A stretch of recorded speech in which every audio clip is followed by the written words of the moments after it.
So my name is Shahab, and I'm the regional manager for MEN, which stands for Muslim Engagement and Development. There's two things that we are primarily concerned with, and that is advocacy and lobbying right at the highest level in terms of the role of Muslims within our communities and within society.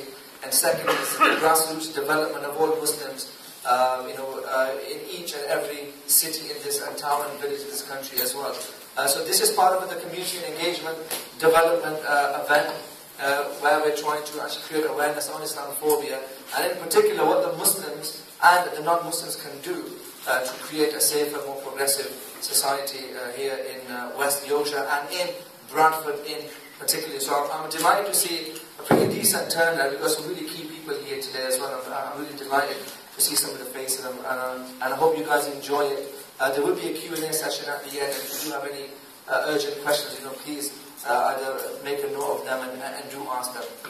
We are going to hear a few words from Imam Maulana Fazal Dal.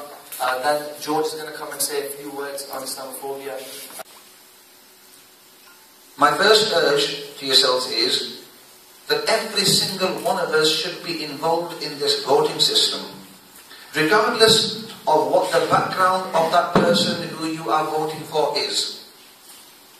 Why are we choosing this person to represent us?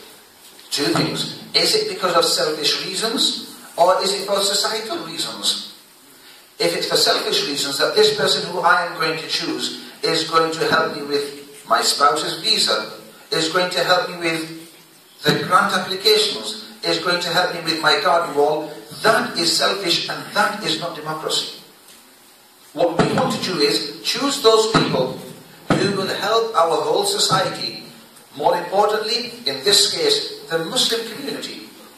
I am looking for somebody who will help me take away Islamophobia, who will help me to integrate, who will help me to get respect, who will help me in all the problems that I am facing to bring those problems into London, into the houses, and address those problems.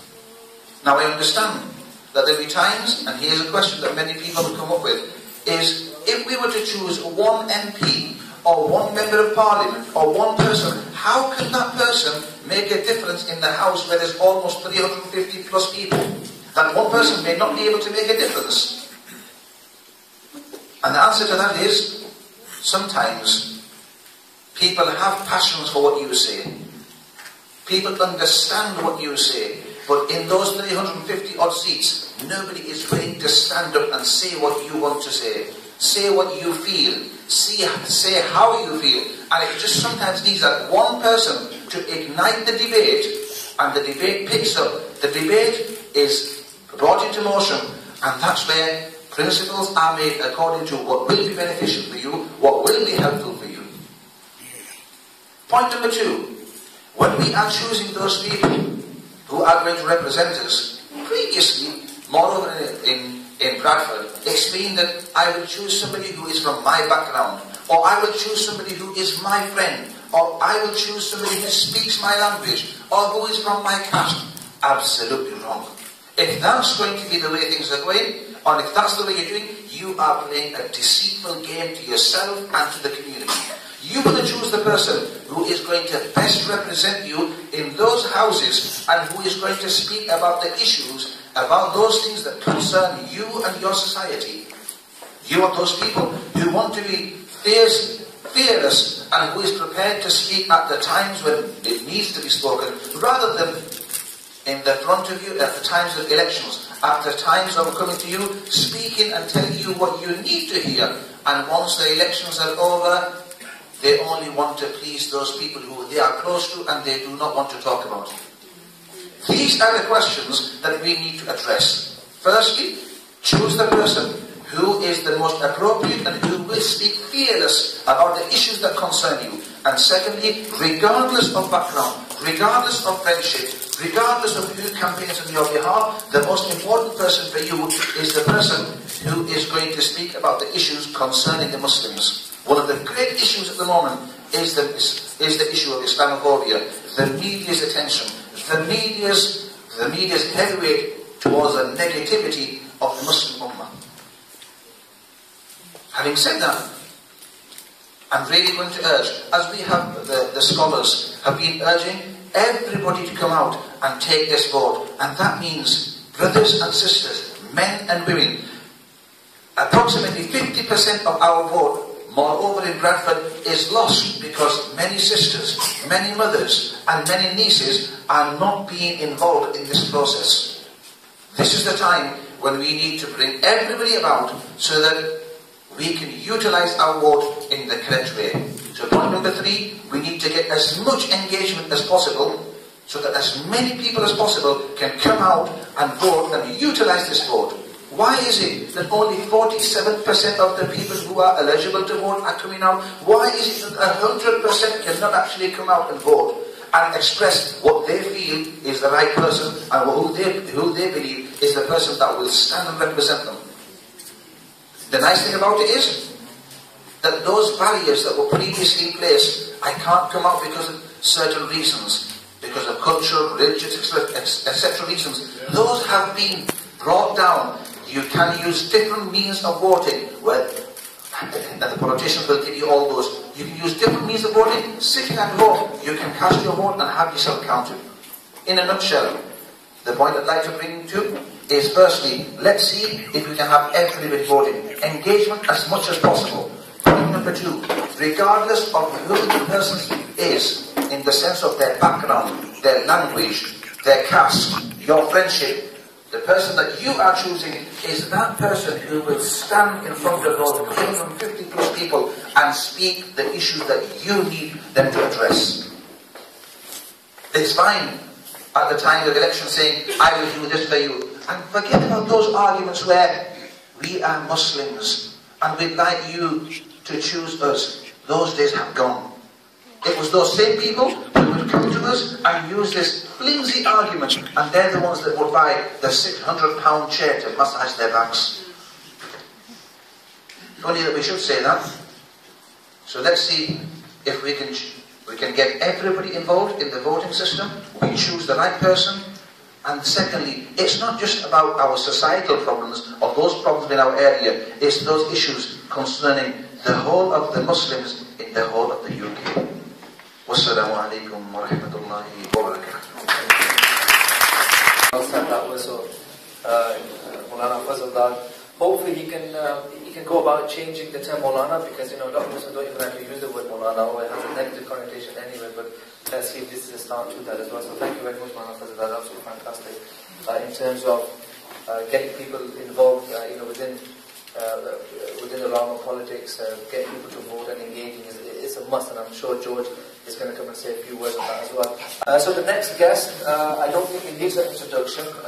Let's just all invite Mr. George Galloway.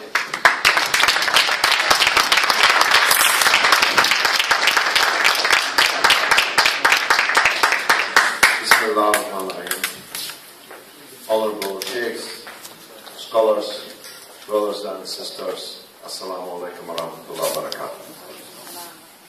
Let me start, if I may, by talking about what I'm not going to be talking about. That doesn't sound too Donald Rumsfeld. I'm not going to be talking about Bradford politics or the election, because that would be unfair and unworthy. So if anyone has come for that, I'm going to disappoint you. I want to first say, in relation to Sufyan Saab and the MEND project in general, that the hatred of our enemies is a badge of honor.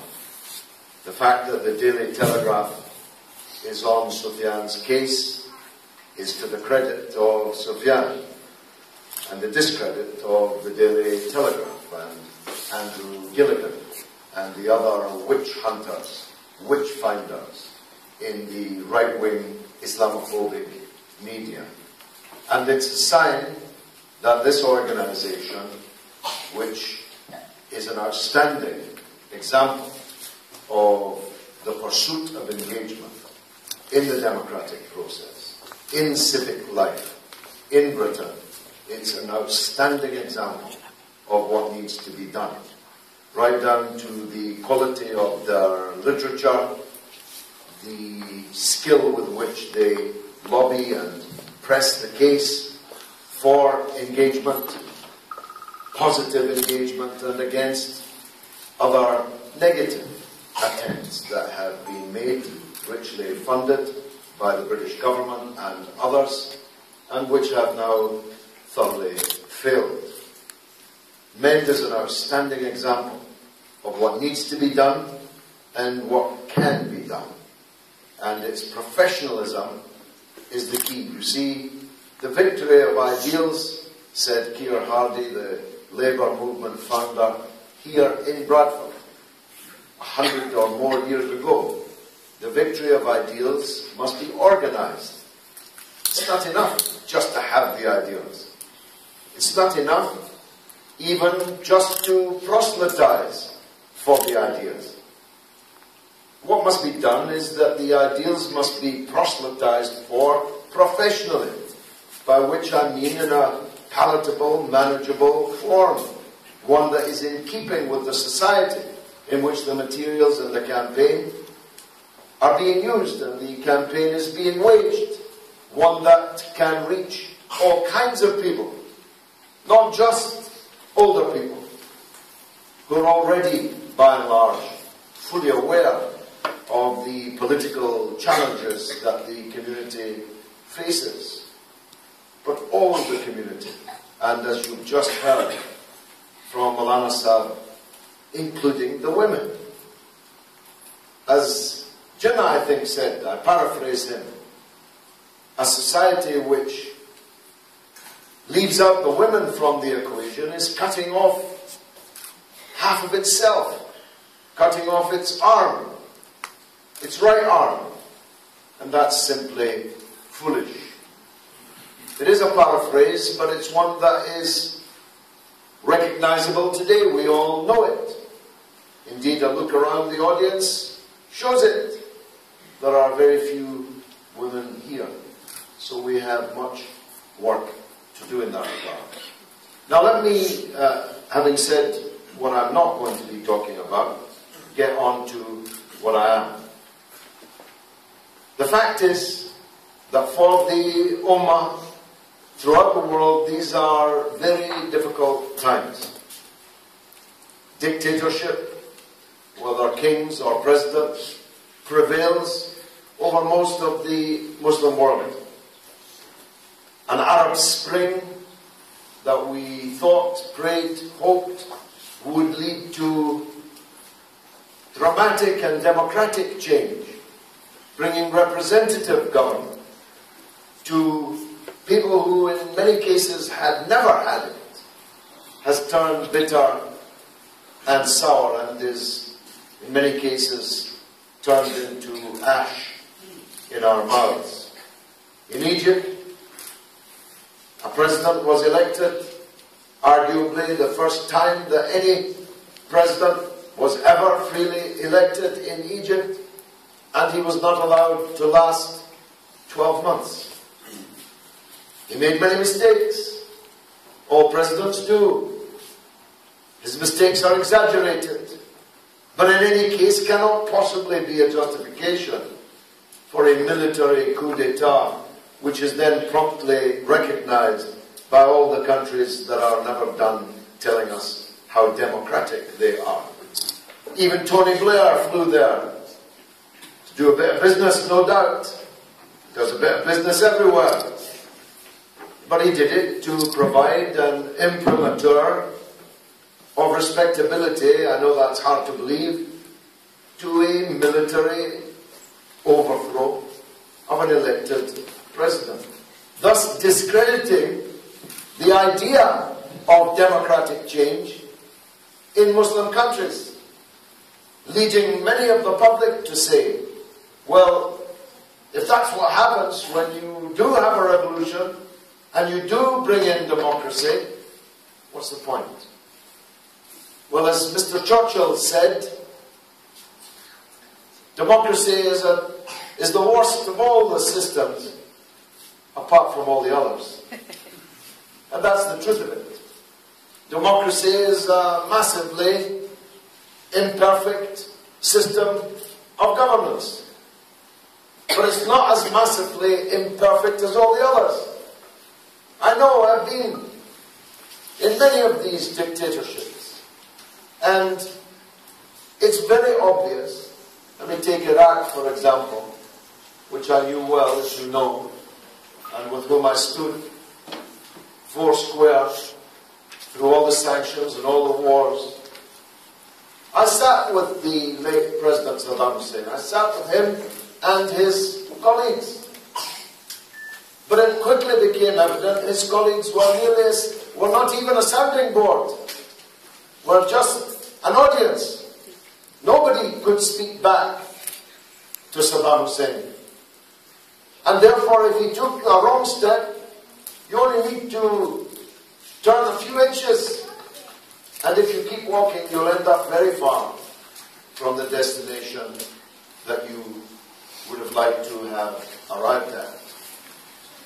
I spoke to, staying on the subject of Iraq, to many people in the close circle of Saddam Hussein. I asked them, why did Iraq do that in Kuwait, leaving aside the historic claim of Iraq to Kuwait and so on? In the late 20th century, such a move would never be allowed to succeed. And every one of them said to me, I know, we knew, but when I asked them, did you tell the president? They smiled. Because in a dictatorship, nobody can tell the president, any president, what's wrong and what should not be done. There is war everywhere. The Ummah is living in flames, almost from one side to the other. And as we argued in the anti-war movement, now 12 years ago, if you're at war with the Muslims abroad, you're going to end up at war with the Muslims at home. And of all the predictions that we made, and all of the predictions were correct, that one is the one that casts the biggest shadow on us now. Because the reality is that the state and the media, which is an echo chamber of the state, is in a state of non-violent war against the Muslims. To borrow a phrase, there is an anti-Muslim jihad underway. Parties, politicians, get themselves into a kind of Dutch auction, a reverse auction, competing with each other as to who can be the meanest about the Muslims, about the immigrants in general, but about the Muslims in particular. Who can come forward with the most draconian, the most headline-grabbing new measure to stop radicalization, particularly of young Muslims. Now let me say, for the avoidance of doubt, extremism amongst Muslims is as ugly as any other kind of extremism. It's not more ugly, but it is not less ugly. And we have a duty to say so. I have a particular angle in this. I was the Member of Parliament for Bethnal Green and Bow. Aldgate East Underground Station was one of those exploded on 7/7/2005. I went to the underground station. I saw the workers carrying up the dead, the broken, the maimed from the underground station. I went to the Royal London Hospital, like a scene from Mad. Blood-spattered doctors, nurses, porters, triaging the dead, the dying, and those that could be saved.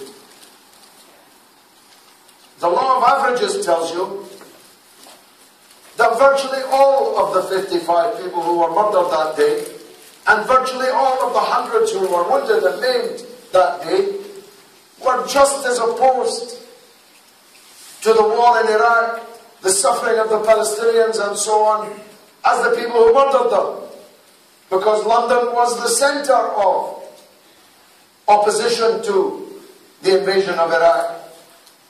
London is the biggest contingent of the campaign for justice for Palestine and so on.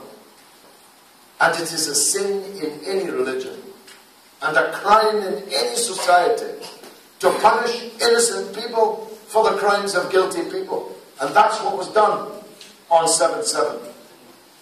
So there is a problem of extremism, and we cannot doubt that or seem to doubt that. The question is not, is there a problem of extremism, but how do we deal with the problem of extremism? If you deal with the problem of extremism by making more and more people extreme, then your strategy is not just morally wrong, it's utterly counterproductive. And yet that is the strategy that the British state, its various agencies and partners have been doing. They've been waging more wars, bombing more Muslims, not fewer. The swamp of hatred that generated this extremism has not been drained, it has been filled over and over again. And the language that is used to describe Muslims has become more and more lurid. And every single attempt to change the law, to take away our liberties and freedoms because of the challenge of extremism, has led to more extremism. I have a friend in the room. I know you won't misunderstand me if I put it this way.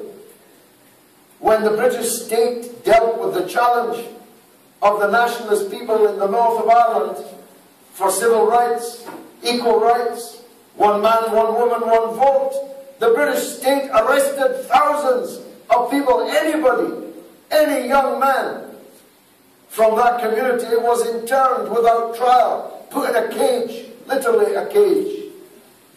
What happened?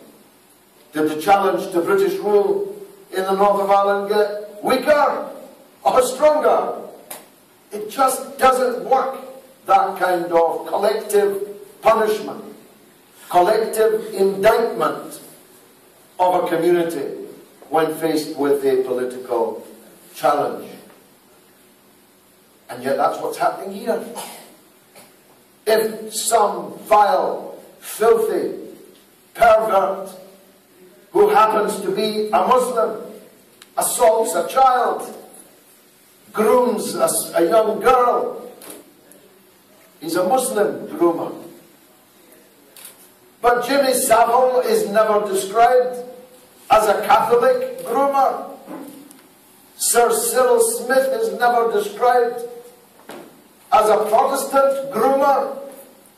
They're just wicked men. Just like any Muslim who commits that crime is a wicked man. Islam has nothing to do with it. Yet the London Times ran a headline not 4 weeks ago about an inquiry, a report on Muslim grooming on the front page of the main national newspaper, when of course the very idea that these two words should be put next to each other is patently absurd and a double standard. Similarly, when a Christian man in Norway murders scores of children, he's not described as a Christian mass murderer. He's not described as a Christian terrorist. He's just a mass murderer and a terrorist. And the same surely is true of Muslims, young Muslims, who are involved in acts of terrorism or plots that would lead to, if unchecked, acts of terrorism. This language is alienating more and more in the community and growing more extremists. So it must stop. We must challenge it, mend is challenging it. Because if it's not challenged, the problem we have now can only become larger. So what do we do instead? Well, first of all, let me deal with this nonsensical idea that Muslims shouldn't vote, that somehow it's haram to vote. This is patently absurd in a society that is governed by the people who win the elections. In fact, there is no section, I can say without fear of contradiction, there is no section of the British population with a greater interest in what happens at the voting than the Muslims. Because if certain politicians get in, they'll have a mandate to do all kinds of things which will be against the interests of the Muslims. If the good people don't vote, all the others do. If good people don't stand, others do. And they will decide. And the politicians they choose will decide what happens in the state in the years that lie ahead. I don't think I have to labor that point. If you live in a society where there's elected governments, it's not just your duty to vote, it's in your clear interest to vote, however you decide to cast that vote. But we have to do more than just vote. We have to be engaged. Now, I don't want to dwell on private grief, especially as I'm being recorded. But what happened to Majid Nawaz at the weekend, you'd have to have a heart of stone not to laugh, marks the end, in my view, of a period of seeking to engage with the Muslim community by hiring renegades who don't represent anything in the Muslim community, giving them hundreds of thousands of pounds. In their case, more than £1 million. They still have a lot of money coming in. It's not coming now from the government. I don't know where it's coming from. But I don't think they'll be getting it for very much longer because their franchise ended in a strippers club in the East End of London, against which I campaigned when I was the MP for that very constituency, as the record will show. We need to say to the government, MEND needs to say to the government, there's no point in trying to check extremism by hiring renegades or looking for stooges, because if they are renegades, if they are stooges, nobody in the Muslim community will listen to them, and therefore your agenda will fall on stony ground. It's not a question of whether you like Brother Sufyan or you prefer Brother Majid. If your point is to stop the growth of extremism, you better go to the guy that's credible, that has integrity, and can hope to persuade young people not to go onto the rocks of separatism, extremism, and violence. And that's what we need to be saying to the state.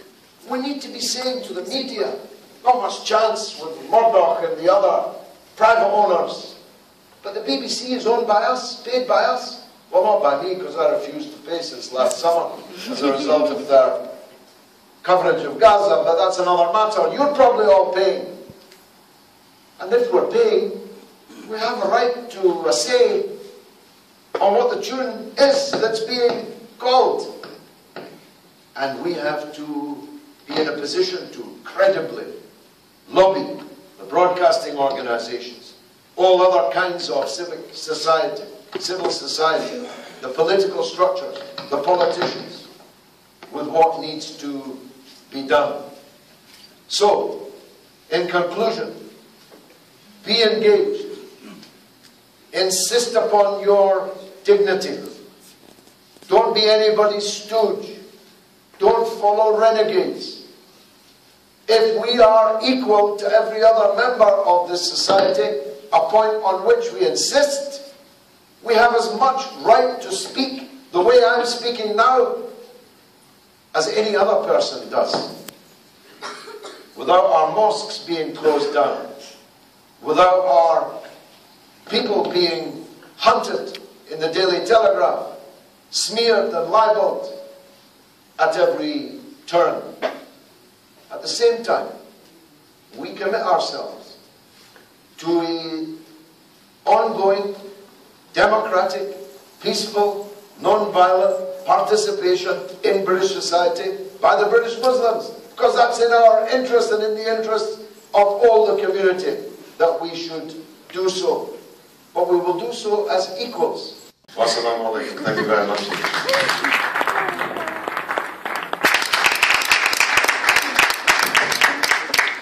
Thank you very much, Mr. George Galloway.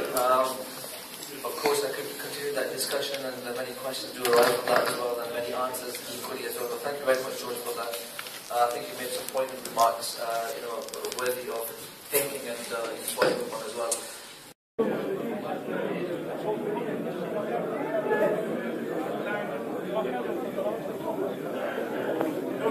That's great. Mary.